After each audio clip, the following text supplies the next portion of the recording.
Assalamu alaikum wa rahmatullahi wa barakatuh. Bismillah, alhamdulillah, wa salatu wa salamu ala rasulillah wa ala alihi wa sahbihi man wala amma ba'd. Rabbi shrah li sadri wa yassir li amri wa hlul 'uqdatan min lisani yafqahu qawli. Allahumma ameen. I'm really honored, first of all, to be sharing a stage with such gifted orators and performers and artists.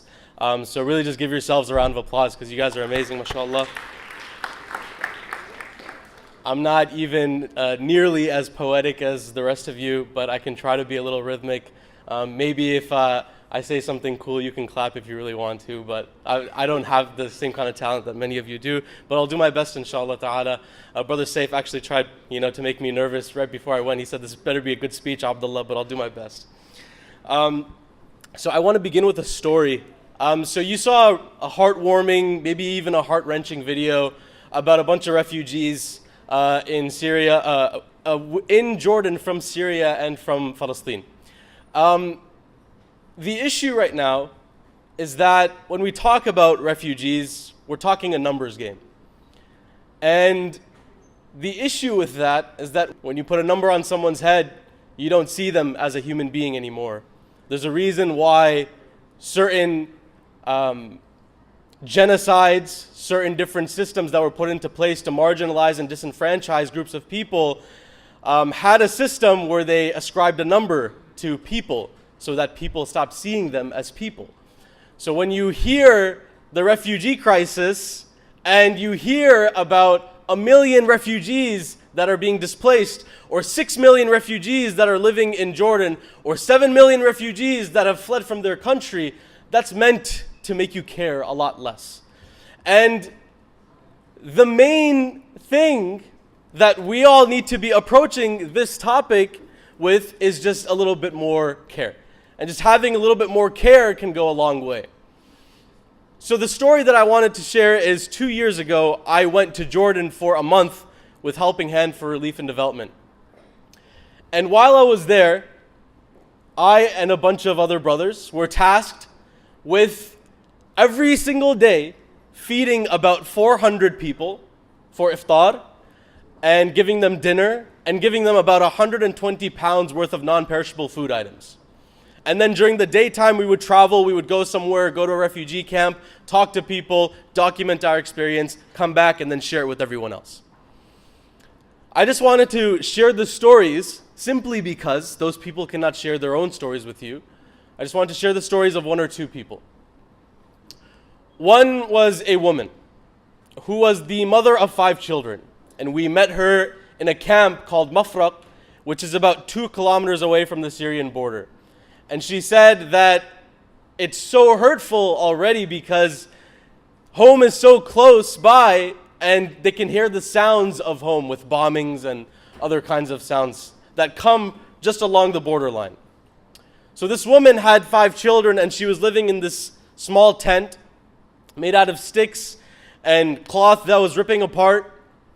It could barely be called a home. And she had about 4 children around her. And she was telling us her story that before she was in a camp called Azatari, which had about 114,000 refugees. And now she was living in a camp with about 80 people. And she said, before when we were in that camp, I had my 5 children and my mother with me. And we had heard that some family members were alive outside of the camp and we wanted to go meet with them and be with them. So we wanted to leave this camp altogether because this camp was not a humanly place to be. Mobs were taking over. People were using other people as almost a sort of currency. And as they were leaving the camp, they reached the outskirt and a bunch of guards stopped her. And this was the first chance that she had to leave this area and possibly be a little bit more free than she was in this situation. And they said, if you want to leave, you have to leave your eldest daughter with us.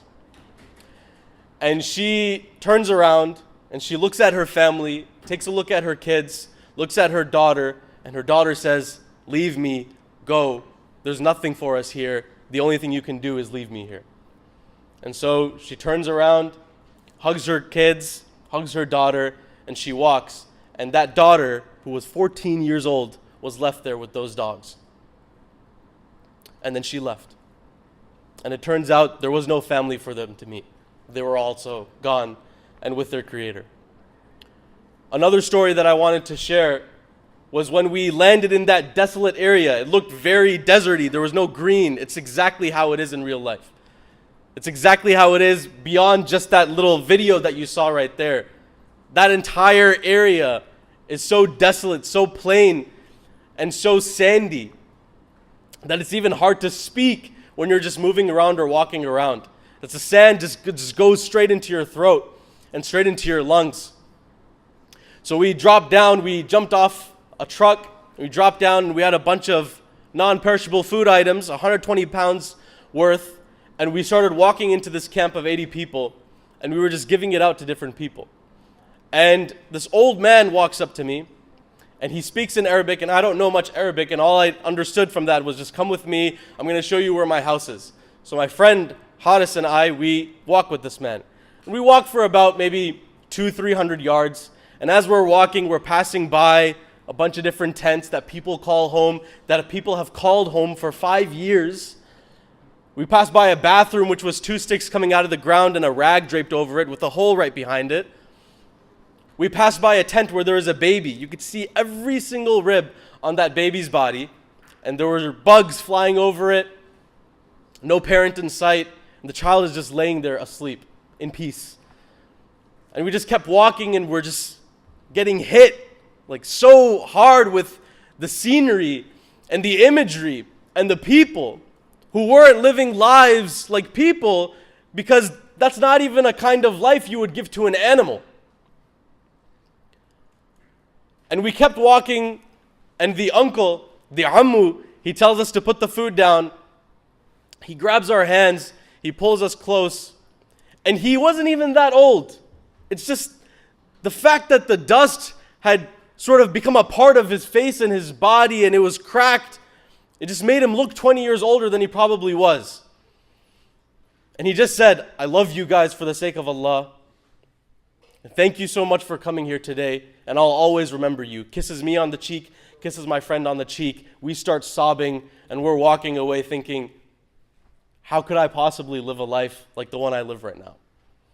And that night, we sit in front of our food, and the iftar is brought before us, and we're with everyone, all of the Helping Hand employees, and all of them, every single one of them, they're all serving from the top to the bottom, the director of the region all the way up until the bottom, lowly, meager volunteers like us who were just there for about a couple weeks.